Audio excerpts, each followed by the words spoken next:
बहुत बार बात करते हुए देखा होगा आप लोगों ने, जब भविष्य के बारे में बात करते हैं या फिर आने वाले समय के बारे में बात करते हैं, तो कई बार ऐसे वाक्यों को सुना होगा जिसमें इस बात की जानकारी मिलती है कि काम शुरू हो चुका है, साथ में इस बात की भी जानकारी भविष्य में आने वाले समय में वो काम शुरू हो चुका होगा, है ना। साथ में इस बात की भी जानकारी होगी कि लगातार काम हो भी रहा होगा। जैसे मैं वाक्य का लेता हूँ एक, जैसे मान लिया तुम कल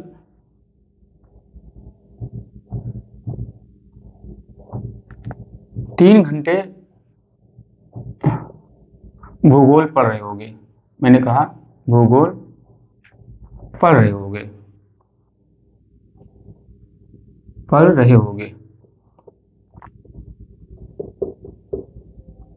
अब इस वाक्य को जरा देखिए, तुम कल 3 घंटे भूगोल पढ़ रहे होगे। अब इसमें समय भी दिया है, काम लगभग स्टार्ट इस बात की जानकारी मिलती है कि कल यानी जब की बात हो रही है, जब कल की बात हो रही है ना, उस समय काम स्टार्ट हो चुका होगा, है ना। काम स्टार्ट होने का, काम शुरू होने की जानकारी मिलती है, पक्की जानकारी मिल गई है ना, कि 3 घंटे कल के समय की बात है ना, तुम कल 3 घंटे भूगोल पढ़ रहे होगे, है ना। घंटे तक लीजिए, 3 घंटे तक भूगोल पढ़ रहे होगे ना, तुम कल 3 घंटे तक भूगोल पढ़ रहे होगे, है ना। तो पहली जानकारी क्या मिली कि कल 3 घंटे तक भूगोल पढ़ रहे होगे, यानी कि पहली जानकारी मिली कि कल काम स्टार्ट हो चुका होगा, यानी कि पक्की जानकारी होगी काम स्टार्ट होने की। तो पक्का की अंग्रेजी होती है जो है परफेक्ट। तो देख लीजिए, मैं परफेक्ट दिया है ना। अच्छा, पढ़ रहे होगे 3 घंटे लगातार भूगोल पढ़ रहे होगे, तो लगातार, लगातार की अंग्रेजी होती है कंटिन्यूअस। देखिए हमने कंटिन्यूअस भी लिख लिया है ना, ठीक है। अच्छा, क्योंकि आने वाले समय की बात हो रही होगी, कल की बात हो रही है, आने वाले समय की, इसलिए फ्यूचर है। भविष्य के बारे में तो इसलिए भविष्य में लिख दिया फ्यूचर। समय के बारे में सारी बातें हो रही है, इसलिए टेंशन में लिख दिया है ना। तो आप समझ पा रहे हो किसकी बात करें, future perfect continuous tense. Clear. ऐसे और कई वाक्य आपने देखा होगा, गौर करा होगा, बोला होगा, ठीक है, इनके बारे में सुना होगा, ठीक है। जैसे मान लिया हमने लिख लिया हम सब, या सिपाही जो भी कह सकते हो ना, हम सब अगले हफ्ते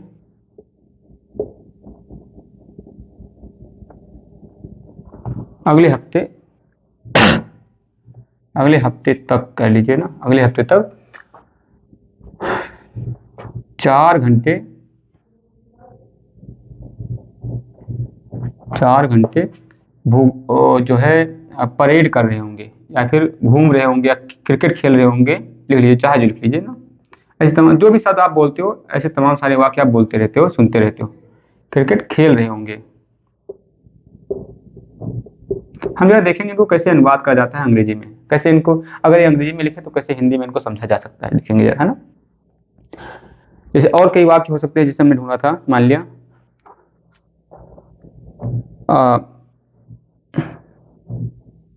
ठीक है, हम सब कल सुबह, ठीक है, वह लंबे समय तक क्रिकेट खेलता रहेगा। कई बार ऐसे भी वाक्य मिल जाते हैं, ये भी इसमें इस बात की जानकारी मिलती है, काम लगातार होने की बात हो रही है भविष्य की, और काम शुरुआत होने की भी जानकारी मिलती है कि वह काम स्टार्ट हो चुका होगा। क्लियर।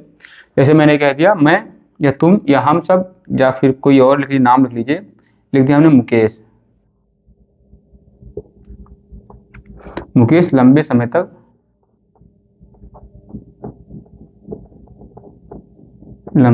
तक कठिन परिश्रम करता रहेगा। कठिन परिश्रम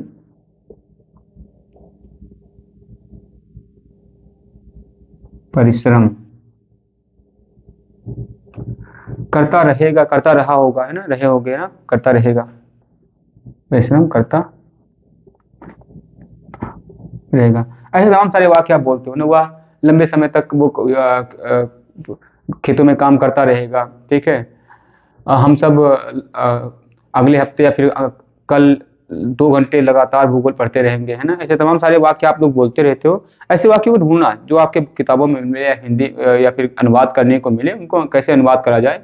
हम जस्ट उन बिंदुओं को ढूंढने का प्रयास करते हैं कि इनमें क्या क्या, किन किन बातों का ध्यान रखना चाहिए ऐसे वाक्यों का अंग्रेजी में अनुवाद करते समय, ठीक है। अगर वो अंग्रेजी में लिखे तो उनको कैसे समझा जा सकता है, चलो देखते हैं एक बार। तुम कल 3 घंटे तक भूगोल पढ़ रहे होगे, तो पहला देखिए, अब ये पहले कौन पढ़ रहा होगा उसकी अंग्रेजी लिख लेंगे, तुम, यू, है ना, ठीक है। अब उसके बाद में आपको पता है ये आने वाले समय की बात हो रही है, एक्चुअल में काम अभी हो नहीं रहा है, आने वाले समय की बात हो रही है, इच्छाएं जाहिर हो रही है। तो हमने बताया था इच्छाएं जाहिर होने के लिए एक संकेत वाला शब्द है इच्छा की अंग्रेजी विल, यू विल, है ना। अब काम स्टार्ट हो चुका है ना, है ना। पढ़ रहे हो, यानी कि जो पढ़ने से जो मिलता है लाभ, क्या मिलता है लाभ, ज्ञान अर्जन करना ना, वो आपके पास आ रहा होगा या आपके पास से जा रहा होगा, इस टाइप की बातें हो रही है, ठीक है। तो पास आने, पास की अंग्रेजी भी लिखेंगे ना, हैव, ठीक है। अब आपको पता है काम स्टार्ट हो चुका होगा, तभी तो लगातार होगा, इस बात की जो है जानकारी मिलती है। इसलिए हो चुका की अंग्रेजी होती है बीन। आपने इस बात को पढ़ा होगा कि present future perfect continuous tense में विल हैव बीन का प्रयोग करते हैं, तो उसके पीछे कारण है, आप समझ पा रहे हो कारण क्या है, ठीक है। ऐसे रटने की जरूरत नहीं है, समझने की जरूरत है बस, क्योंकि भविष्य के बारे में बात हो रही है, इच्छाएं जाहिर हो रही ओनली भी, अभी काम एक्चुअल में हो नहीं रहा, इसलिए बिल हमने, बिल मतलब इच्छा होता है, इसलिए मैं बिल लिख दिया है ना। आइए मैं या फिर हम सब होता तो उसके लिए हमने सेल लिख देते हैं हम, ठीक है।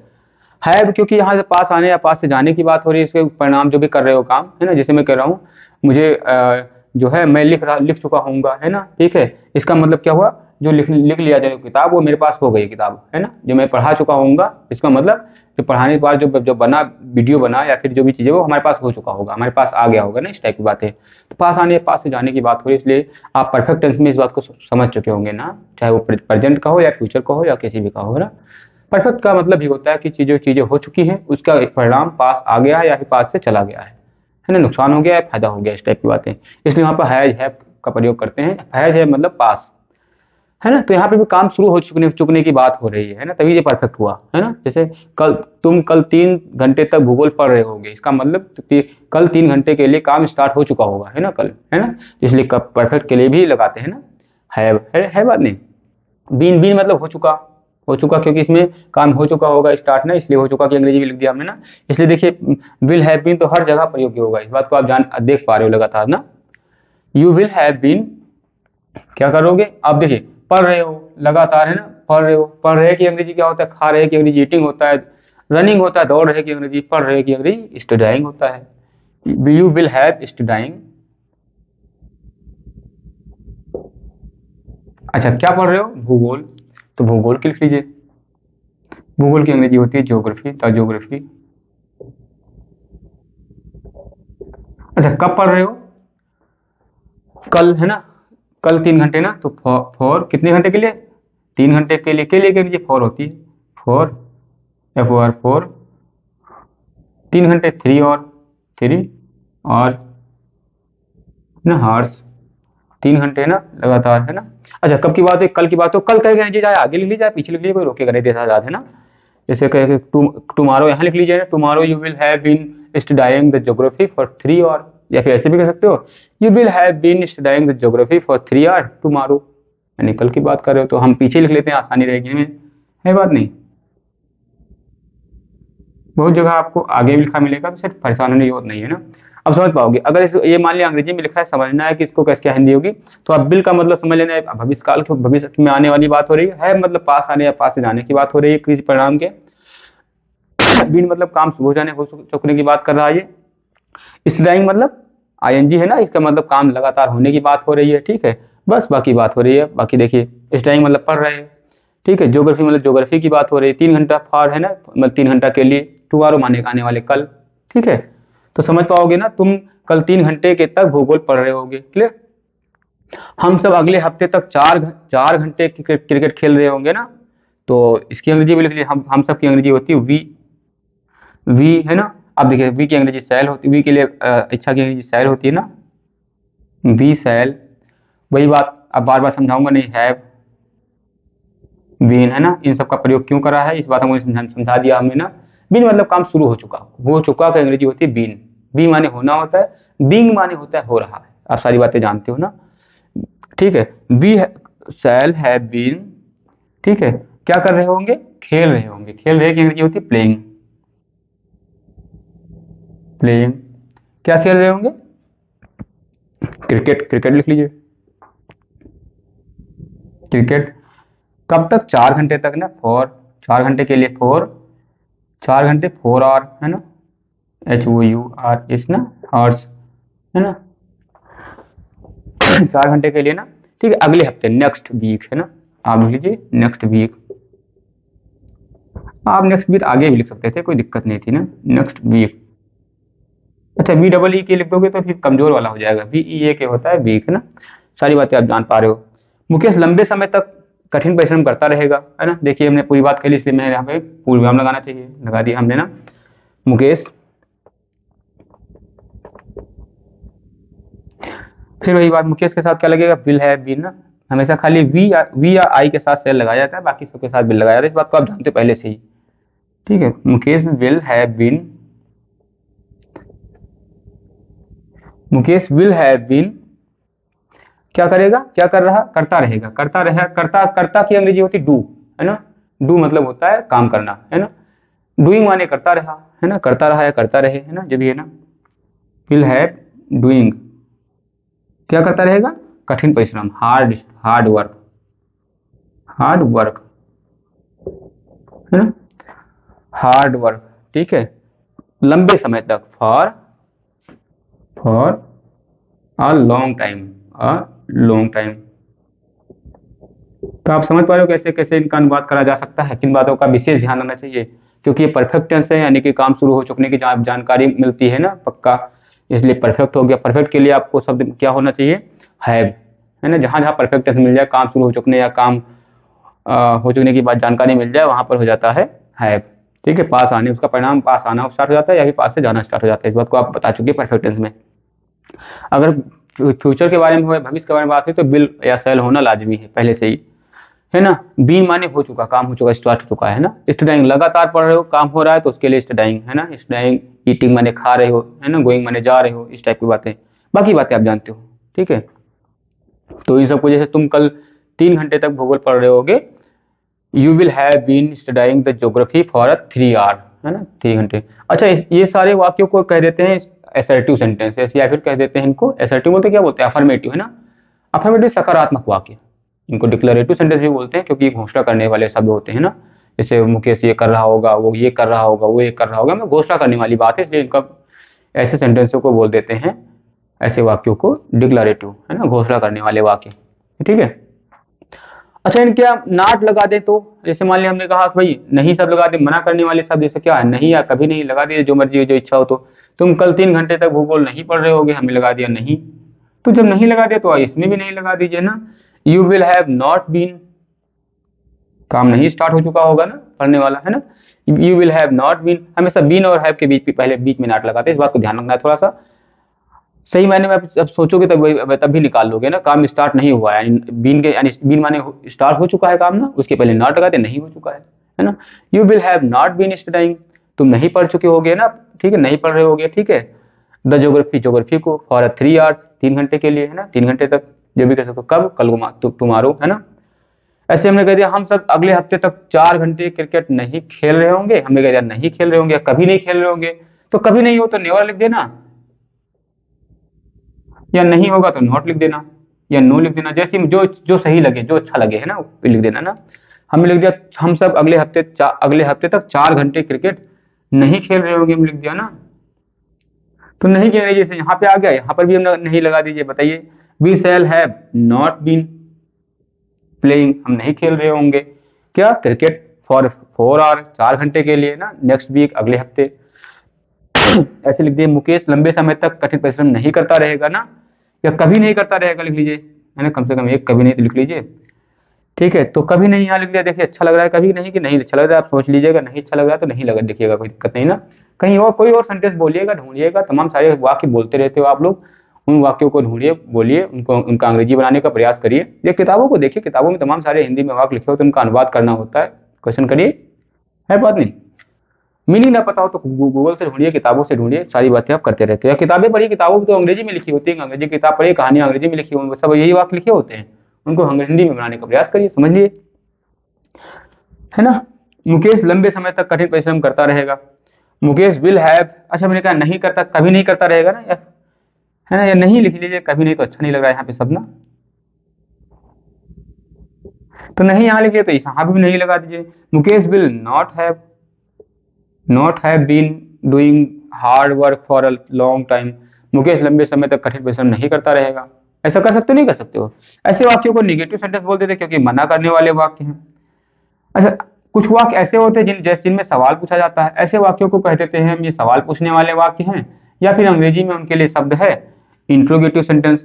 इंट्रोगेटिव सेंटेंस में क्या होता है, जब सवाल पूछा जाता है, जैसे हमने कह दिया हाँ, जैसे हमने कह दिया क्या तुम कल 3 घंटे तक भूगोल पढ़ रहे होगे, हमने लिख दिया। तो ऐसे हमने कह दिया क्या हम सब अगले हफ्ते तक 4 घंटे क्रिकेट खेल रहे होंगे। पूछा जा सकता, नहीं पूछा, ऐसे तमाम सारे वाक्य पूछा जाता है, इन सारे वाक्यों का उत्तर हाँ या नहीं में दिया जा सकता है।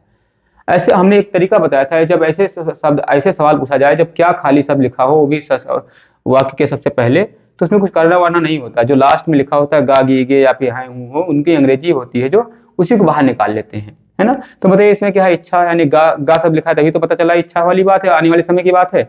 अगर यहाँ पे ता लिखा होता तो कल तुम कल तुम कल 3 घंटे तक भूगोल पढ़ रहे थे, ऐसा हो सकता है ना, ऐसा हो सकता है ना। तो थे की अंग्रेजी लिखा होगा ना, तो अब ऐसे में क्या होगा, थे की अंग्रेजी होगा ना, यहाँ पे गे है ना, इसका मतलब भविष्य की बात है, इसीलिए तुमने बिल का प्रयोग करा, बिल मतलब इच्छा जाहिर करी, काम अभी हो नहीं रहा, इच्छा खाली हो रही है ना, इसलिए बिल लिख दिया हमने ना। तुम्हें इन्हीं को बाहर निकालना होता है, बस इन्हीं क्या का अनुवाद नहीं करना होता है, इन्हीं शब्दों को बाहर निकाल लेना होता है, बिल या सेल जो भी लिखा है उसको बाहर निकाल लिए बस। बिल को हम बाहर निकाल लाए,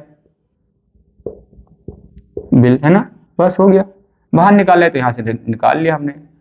Will you have been studying the geography for 3 hours tomorrow? या टुमारो हमने आगे लिख लिया, कोई दिक्कत नहीं है ना, यहाँ tomorrow will you have been studying the geography for 3 hour, कल क्या तुम 3 घंटे तक ज्योग्राफी पढ़ते रहोगे, इस टाइप की बात हो रही है यहाँ पे ना। अच्छा, बिल या डब्ल्यू कैपिटल हो गया वाक्य का पहला अक्षर, तो बाकी वाले को स्मॉल बना दीजिए, कोई रोकेगा नहीं ना, ठीक है, ये हो गया ना। ऐसे इसके साथ भी कर सकते हो, इसमें भी बताइए क्या करें, बिल या सेल को बाहर निकालना, तो इसमें इसके साथ सेल है तो सेल को बाहर निकाल लिया हमने ना, बी को थोड़ा उधर खिसका दिया। शैल वी हैव नॉट, अच्छा नॉट हमने हटा दिया क्योंकि नहीं वहां पे नहीं है, अच्छा नहीं लिखा होता तो नॉट ना हटाते हैं ना। Shall we have been playing cricket, क्या हम क्रिकेट खेल रहे होंगे फॉर 4 आवर, 4 घंटे के लिए, नेक्स्ट वीक अगले हफ्ते। क्या मुकेश लंबे समय तक कठिन परिश्रम करता रहेगा, इसमें भी बताइए क्या करेंगे, कुछ नहीं करेंगे, बस वही बिल को बाहर निकाल लेंगे, बिल। अच्छा मुकेश को फिर इस्तेमाल कर देंगे एम को ना, will Mukesh have been doing, अच्छा इसको थोड़ा सा आगे लिख लेना, विल को थोड़ा आगे लिख लेंगे, will Mukesh have been doing hard work, क्या मुकेश कठिन परिश्रम करता रहेगा फॉर अ लॉन्ग टाइम, लंबे समय तक। सारी बातें आप जानते हो पहले से ही ना, खैर। अच्छा और इसमें क्या कर सकते हो, अच्छा कई बार सवाल ऐसे भी पूछे जा सकते हैं जिनका उत्तर हाँ या ना में नहीं दिया जा सकता, उनके उनके उत्तर देने के लिए कुछ ना कुछ बोलना पड़ता है। जैसे मैं कहता हूँ क्या तुम, मैंने कह दिया तुम कल 3 घंटे तक भूगोल क्यों पढ़ रहे थे, है ना, ऐसा पूछ सकते हैं ना, तुम कल 3 घंटे तक भूगोल कैसे पढ़ रहे थे, है ना, कितना भूगोल पढ़ रहे थे, पूछा जा सकता है, नहीं पूछा सकता सवाल। ऐसे सवाल जब पूछा जाता है तो वाक्य के बीच में देखिए शब्द आ गया, तुम कल 3 घंटे तक भूगोल क्यों पढ़ रहे थे, है ना। अब देखिए, अब इसमें पहले जब मैंने पूछा तुम कल 3 घंटे तक भूगोल क्यों पढ़ रहे थे, इसका मतलब पहले सवाल पूछा जा चुका है कि क्या तुम कल भूगोल पढ़ रहे होगे, हमने थे नहीं होगे, है ना।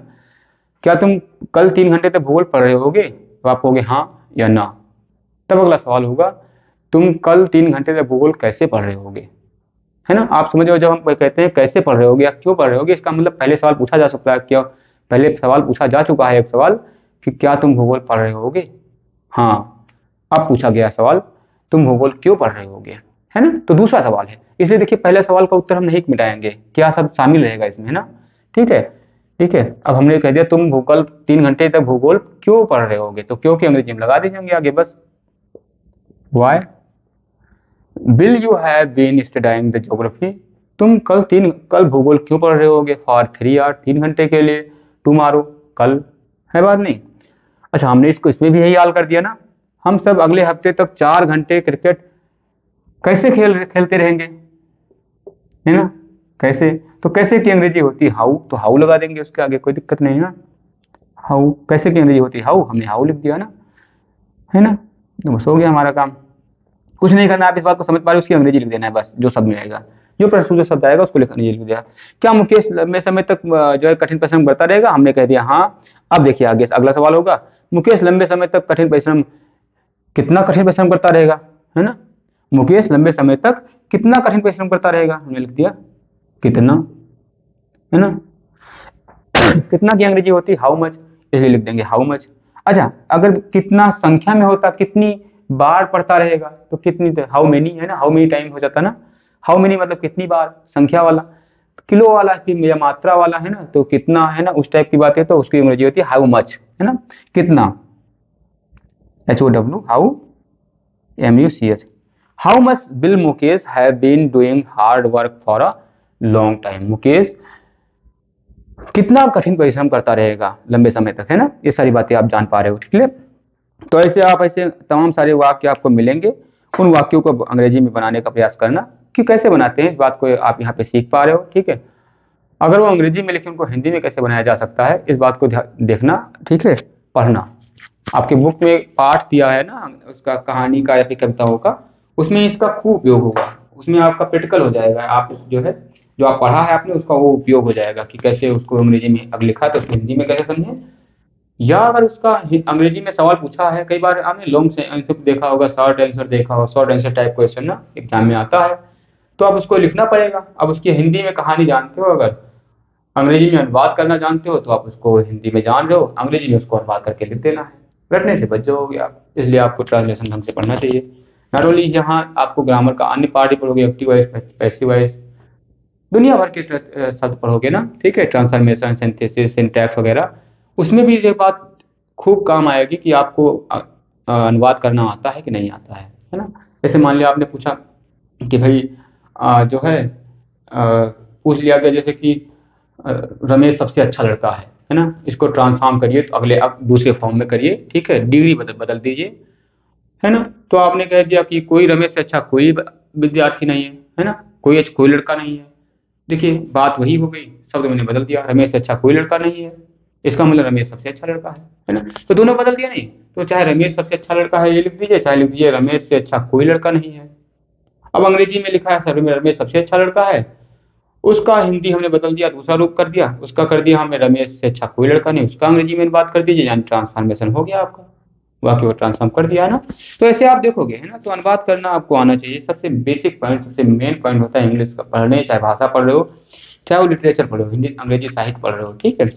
पढ़िए इसको, जानिए, ठीक है। Thank you.